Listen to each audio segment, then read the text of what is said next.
Good morning, San Fernando City and the rest of La Union. Nandito tayo sa La Union Electric Company. And we have now the head of the customer service of Lueco, Engineer Elnora Balagot. Upang i-discuss po mga kaibigan, ito pong advisory ng ERC, ng Energy Regulatory Commission regarding po sa bawal putol. To discuss at para i-represent ang Lueco, kasama ho natin si Ma'am Norse. Ang bawal putol na yan, covered lang ang May, June at saka July na billings, no? So sa ngayon, ang pinuputulan ni Lueco is yung mga hindi bayad yung previous months. Okay. March, April, ganon.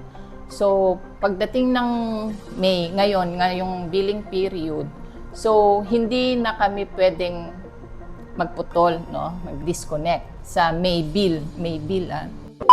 Yung mga marginalized consumers natin, yung mga nagko-consume ng 200 up to 200 kilowatt hours, pwede nilang bayaran yung May, June, July bills nila in staggered basis. Oo, installment. Yeah, Hulog-hulugan. installment for 3 months. Yun. So yung May, halimbawa, yung May bill nila, bayaran nila May, June, July.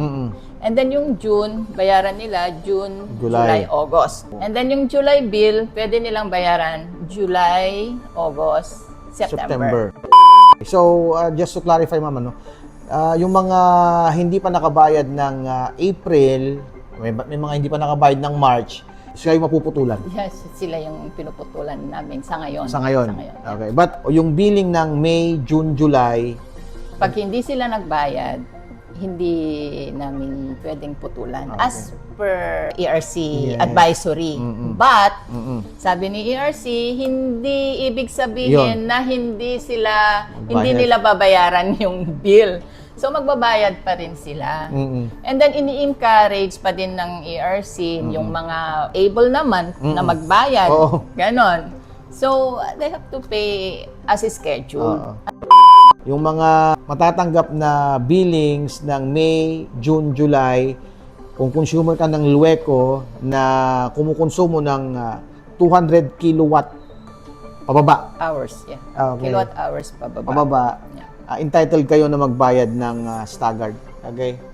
Hulugan. Yeah. Although may mga consumers din ayaw staggered. So one-time payment pa rin. One-time payment pa din. Siyempre, Yun ang kung gusto nila. kaya nyo naman bayaran ng one time, di ba? Yun naman ang sabi ng ERC. Yeah. Para iwas utang. So, iklaro ko lang po, May, June, July bills. Hindi po ibig sabihin